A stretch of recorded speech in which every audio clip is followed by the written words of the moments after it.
Pigeons. Some see them as a pest. Others see them as a blight on the urban landscape. But not everyone thinks this way. I set out with a group of pigeon racers to find out what it takes to love, care for, and race these amazing birds.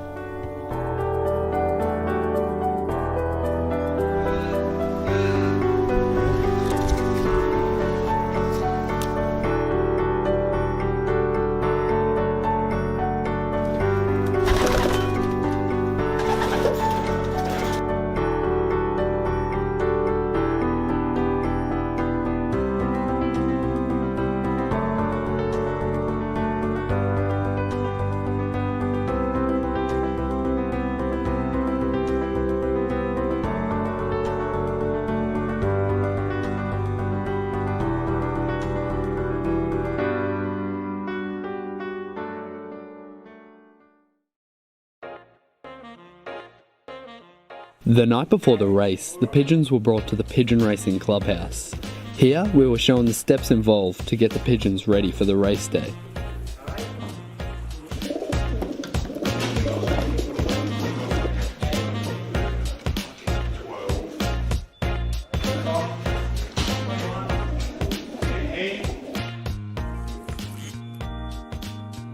The pigeons are grabbed,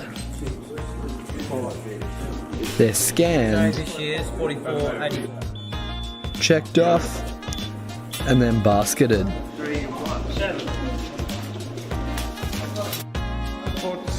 After some final checks, the birds are ready to race. My name's Paul Saban, and I'm going on to 72. I was a panel beater for 30 years, and I retired at 70.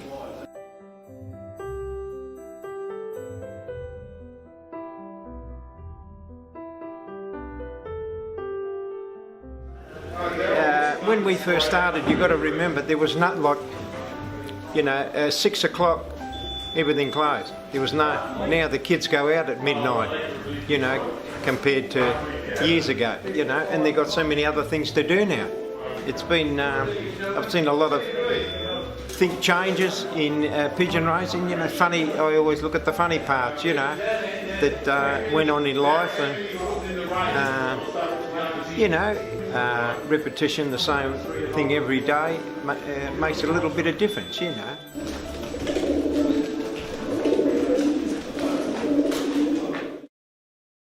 After being prepared at the clubhouse, the pigeons are loaded onto a truck and sent to the release point.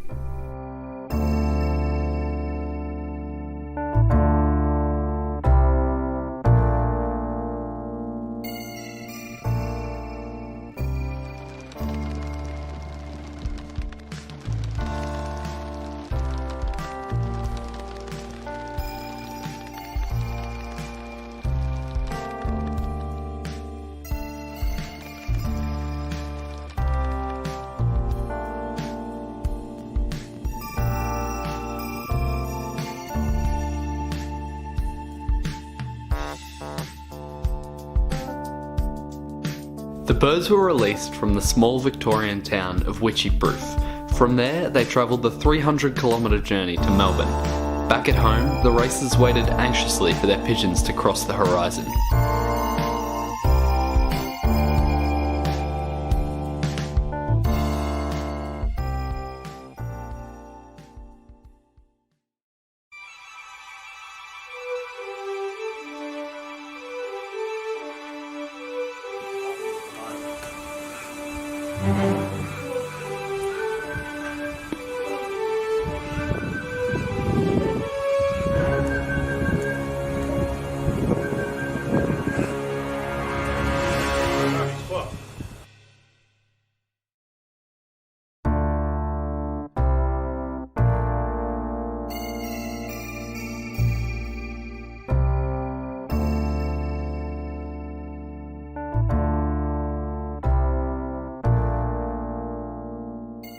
That's the first pigeon home. That's his electronic chip.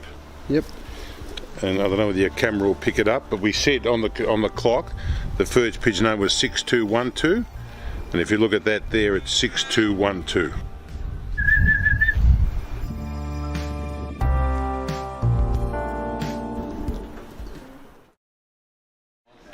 That's the printed list. And the pigeons that arrived when you're at my place. Right? I'll put the tape in front. Right, now. After all the birds made it home, the boys headed to the clubhouse where they calculated the results and determined who was the winner.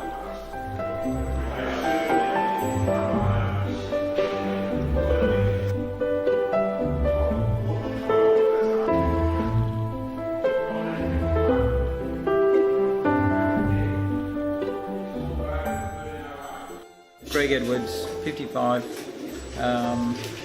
When I was 15, my father brought home a pigeon with a broken wing, and subsequently I kept it in an outside toilet and homed it there, and from then on the interest grew into pigeon racing. Yeah. Joined a club at 16. I actually can remember quite clearly the Botanical Gardens catching a racing pigeon in front of my kids, and it might have been a stray pigeon, and another pigeon flyer was into the Botanical Gardens, and he actually offered to give me some of his pigeons that weren't run. Back when I was a kid, we didn't have internet or mobile phones, so I think the main attraction was living on a farm and also living in the suburbs, just having another hobby or something to do. I mean, look, for a lot of people that fly and race pigeons, I think the pleasure is actually watching them fly around and being able to call them in, and the husbandry involved. As the boys shared a laugh over the results, it was clear to see that this was so much more than just racing pigeons. Nobody was there just to win. They were there for the mateship, the community, and the passion, passed down from father to son as an escape from boredom and complacency. I expected vicious competitiveness, but I discovered an atmosphere of friendship and light-hearted banter between a group carrying the burden of a fading tradition.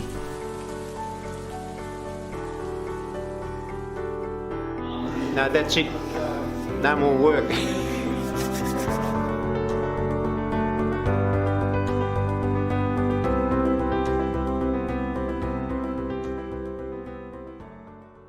So now, to be perfectly honest, nowadays, it's basically a hobby that you do for the love of it.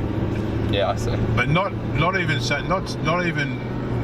much for the racing, but to actually have the hobby in your backyard. Yeah. So it's the hobby in your backyard. So I'm occupied every morning. Yeah. Up till lunchtime, dealing with me pigeons. Yep. Letting them out to fly around the roof, cleaning the lofts, feeding them, checking them over, So every morning, until I'm retired, every morning till lunchtime, I'm occupied. Yeah. Now, other people would be sitting there watching, Oprah on television or something. Yep. Yeah. So that's the joy of it for me. But historically, I've got to go back in history, but when there was more pigeons and everything else, I have actually won